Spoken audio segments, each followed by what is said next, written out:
রাধে শুভ সকাল বন্ধুরা, কেমন আছো সবাই? আশা করছি তোমরা সকলে ভালো আছো। তোমাদের আশীর্বাদে আর ভগবানের কৃপায় আমিও কিন্তু বেশ ভালো আছি। এসএম রূপকথার নতুন আরও একটা ঝলমলে ব্লগে তোমাদের সবাইকে ওয়েলকাম জানাচ্ছি। আর এখন ঘড়িতে বাজে সকাল 5টা।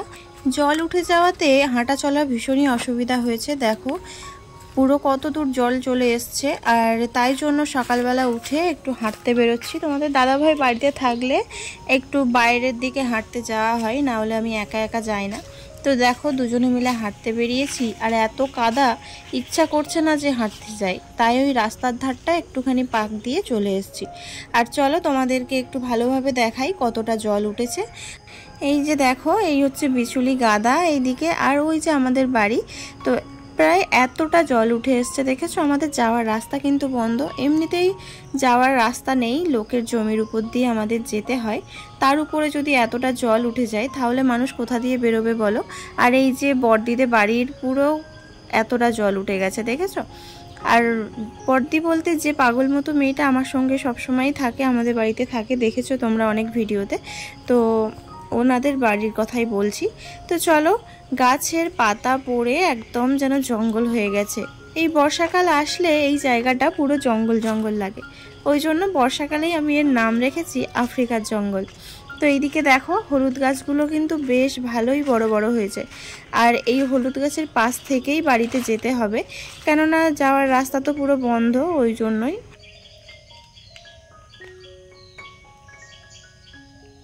আর তোমাদেরকে বাগানের দিকে দেখাচ্ছিলাম, কারণ দুটো শেয়াল না এই রকম সময় বেরোয়, তো ভাবছিলাম যদি তোমাদের চোখে পড়ে আর কি, মানে ক্যামেরাতে ধরা পড়ে। সকাল সকাল উঠে যদি এই আবহাওয়াটা গায়ে লাগানো যায় তাহলে কিন্তু সারাদিনের ফুল এনার্জিটা পাওয়া যায়।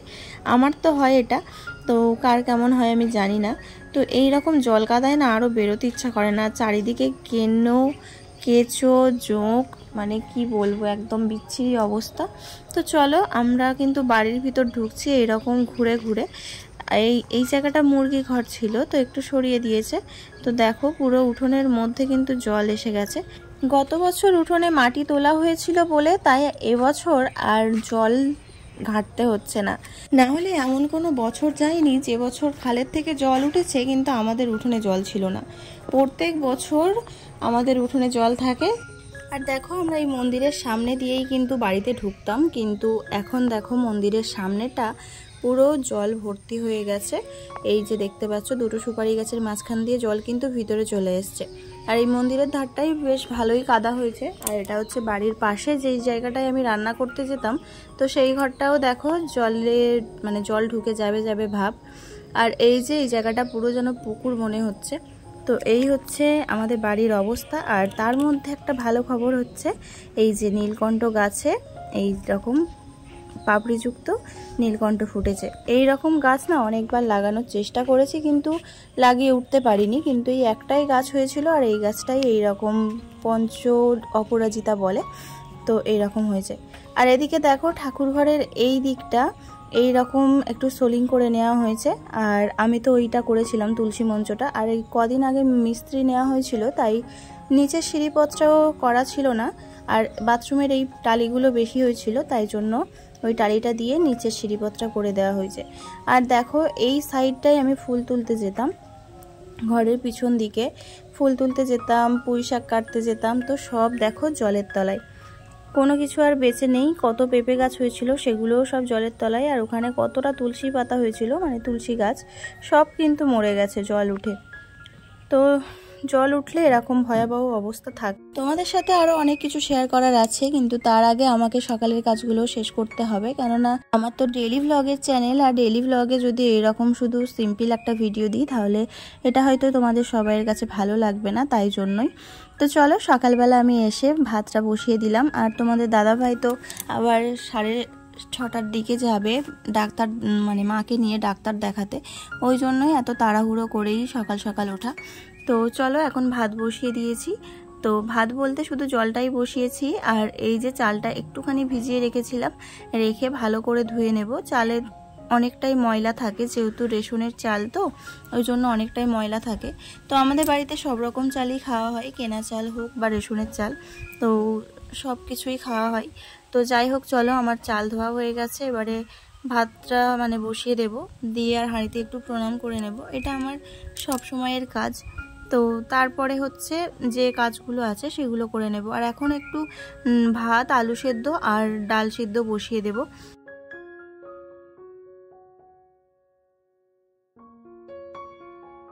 আর আজকে অয়নেরও পড়া আছে, তো একটু পরেই ওকে ডাক দিতে হবে, কেননা ওর 7টা থেকে পড়া থাকলে ও 6:30টার দিকে ডাক দিলে আধা ঘন্টার মধ্যে ও চলে যায়। আর যেহেতু অনেকটা দূরে তো যাবে না, ধারে কাছেই পড়তে যাবে, ওই জন্যই বেশি তাড়াতাড়ি আর ডাকা লাগে না। আর এদিকে আলু আর পেঁপেটা আমি ছাড়িয়ে নিচ্ছি, ভালো করে ধুয়ে আর ভাতে দিয়ে দেব। আর পেঁপে ভাতে তো প্রত্যেক দিন আমার দিতে হয়, হয় পেঁপের তরকারি না হলে পেঁপে ভাতে, কেননা আমার শ্বশুরমশাই খায় পেঁপে, ওই জন্য দিতে হয়। আর যেহেতু এখন তো গাছগুলো সব মরে যাচ্ছে, ওই জন্য বাড়ির থেকে তো পেঁপে ফোরাচ্ছেই না। তো যাই হোক, চলো আমি ভাতে দিয়ে নিলাম। আর এদিকে সবজির খোসাগুলোকেও এক জায়গায় রেখে দেবো, মানে ফ্যান, সবজির খোসা এগুলো আমি আলাদা করেই রাখি। এগুলো মার যখন সময় হয় তখন নিয়ে যাই গরুকে দেওয়ার জন্য। যে বয়সে ঘুরে বেড়ানোর কথা, যে বয়সে একটু স্বাচ্ছন্দ্যভাবে থাকার কথা, সেই বয়সে সংসার সামলাতে হচ্ছে। এটাই মেয়েদের জীবন। যেসব মেয়েদের 16-17 বছর বয়সে বিয়ে হয়ে যাচ্ছে, তাদের কিন্তু সেই বয়সে একটু ঘুরে বেড়ানোর কথা থাকে, একটু নিজের মতো করে বাঁচার ইচ্ছা থাকে, কিন্তু সেই বয়সে এসে তাকে সংসারের পুরো দায়িত্বটা কাঁধে নিতে হচ্ছে। আর সেম বয়সী একটা ছেলে দেখো, সে কিন্তু বাপের হোটেলে বেশ খেয়ে যাচ্ছে, বেশ আয়েশ করে যাচ্ছে, মানে কোনো চাপ নেই তার। তাও মেয়েদেরকে কত রকমের কথা শুনতে হয়। তারা বিয়ের আগে তো পড়াশোনা নিয়েই ছিল, কোনোদিন তো সংসারের কাজবাজ সেরকম করেনি, তাহলে বিয়ের পরে কিভাবে তারা মুহূর্তের মধ্যে সব কিছু শিখে যাবে? তাদেরও তো শিখতে একটু সময় লাগবে। কিন্তু এগুলো যারা শ্বশুর শাশুড়ি থাকে, বেশিরভাগ মানুষের মনে হয় যে তারা বিয়ে করেছে মানে তাদের সব কিছু শেখা আছে, কিন্তু এগুলো একদম ভুল। তারা বিয়ে করেছে মানে এই নয় যে তারা সমস্তটা শিখে আসছে, তাদেরকে শিখিয়ে নিতে হবে, তোমাদের মতো তৈরি করে নিতে হবে। তো এটাই হয় না বলে তাই সংসারে সমস্ত বাড়িতেই দেখো ঝগড়া, ঝামেলা ইত্যাদি ইত্যাদি লেগেই থাকে। তো যাই হোক, এটা আমার ক্ষেত্রেও হয়েছিল, তাই জন্যই বলে ফেললাম। আর এদিকে দেখো আমার কিন্তু ডাল সেদ্ধ বসানো হয়ে গেছে, আর ভাতটাও যেই ফুটে উঠেছিল আমি বন্ধ করে দিয়েছি। আর বেসিনে যে বাসনগুলো ছিল সেইগুলোকে মেজে আর একটু উপুর করে রেখেছি যাতে জলটা ঝরে যায়। আর এই যে এটা আমার অভ্যেস বলতে পারো, সবসময় যখনই রান্না করি তখনই যেন এরকম করে না মুছলে আমার হয় না।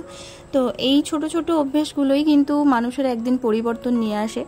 রান্না করতে করতে সবে সবে পড়া তেল চিটেগুলো যদি সঙ্গে সঙ্গে পরিষ্কার করে নেওয়া যায়, তাহলে কিন্তু পরে যে রান্নার পরে একেবারে করব সেই মনোভাব নিয়ে থাকলে এই তেল চিটচিটেগুলো তুলতে বেশ সময় লাগে, কিন্তু রান্নার সঙ্গে সঙ্গে তেল চিটেগুলো তুলতে কিন্তু সময় লাগে না।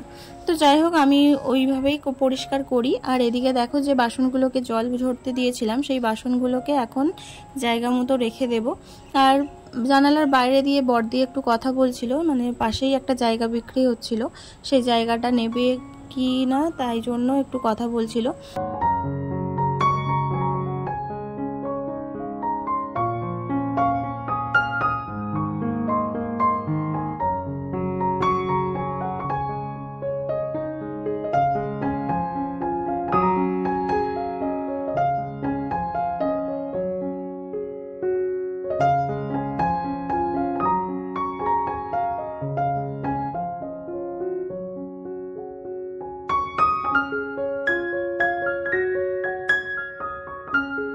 দেখো এদিকে আমার সব কিছু গোছানো হয়ে গেছে, আর যে নেতাটা দিয়ে আমি পরিষ্কার করছিলাম সেটাও আমি ধুয়ে মেলে দিয়েছি। তো এবারে এই জায়গাটা একটু ঝাড় দিয়ে নেব, যেহেতু সকালবেলা তো আমার ঘর বারান্দাটা ঝাড় দেওয়া হয়নি, আর রাত্রির বেলা একটু বৃষ্টি হয়েছিল আর একটু হাওয়াও হয়েছিল, তাই জন্য দেখো উপরে যে পাতা টাতা ছিল মানে চালের উপরে, সেই পাতাগুলো ঘরের ভিতরে চলে এসছে। তো আমি তাড়াহুড়োই ছিলাম, ওই জন্য আর ঝাড় দিতে পারিনি, তাড়াতাড়ি এসে আর রান্নাটা বসিয়ে দিয়েছি। তো আমার ওইদিকে সব কাজ হয়ে গেছে, এবারে শুধু রান্নাঘরটা ঝাড় দিয়ে আর ঘর বারান্দাগুলো ঝাড় দিলেই হয়ে যাবে।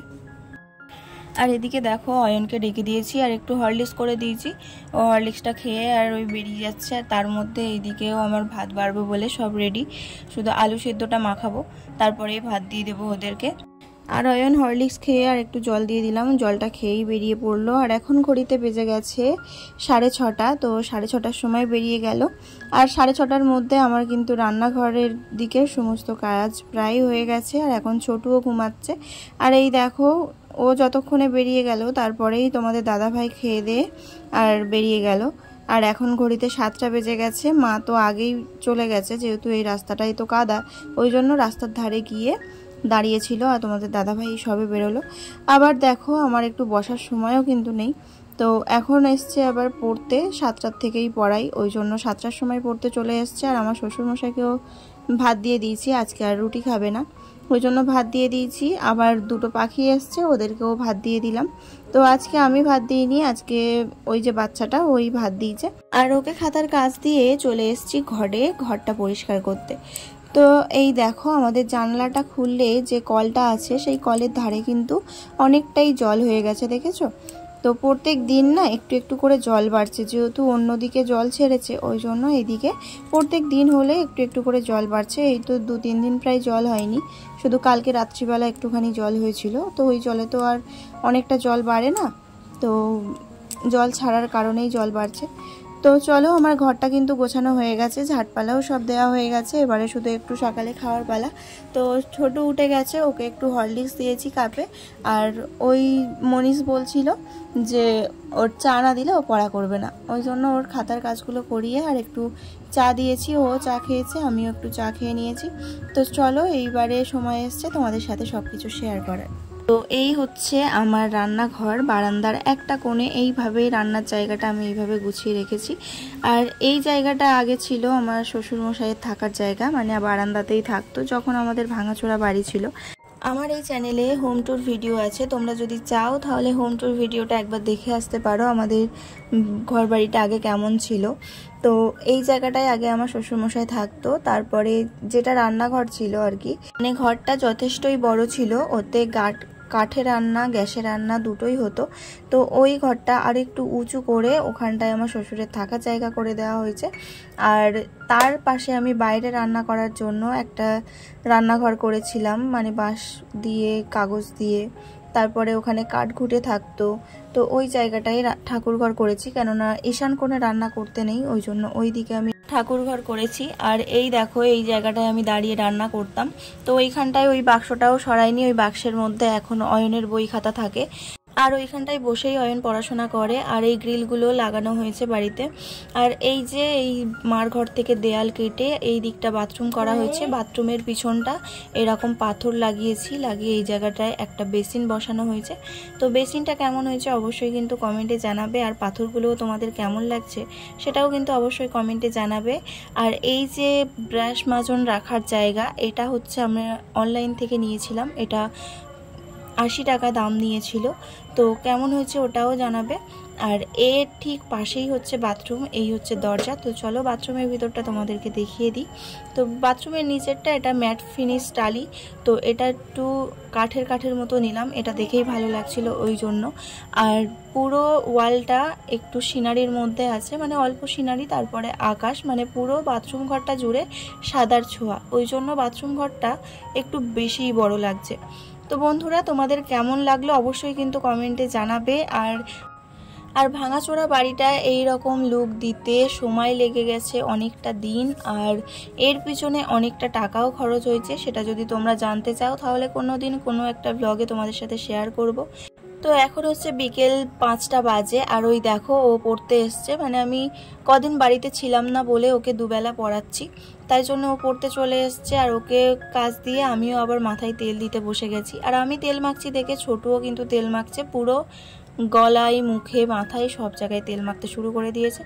তো বন্ধুরা চলো আজকের ভিডিওটা আমি এখানেই শেষ করছি। তোমাদের যদি এতটুকু কিছু ভালো লাগে তাহলে কমেন্টে জানিও, আর যারা এখনো চ্যানেলটা সাবস্ক্রাইব করোনি তারা সাবস্ক্রাইব করে আমার পাশে থেকো। টাটা।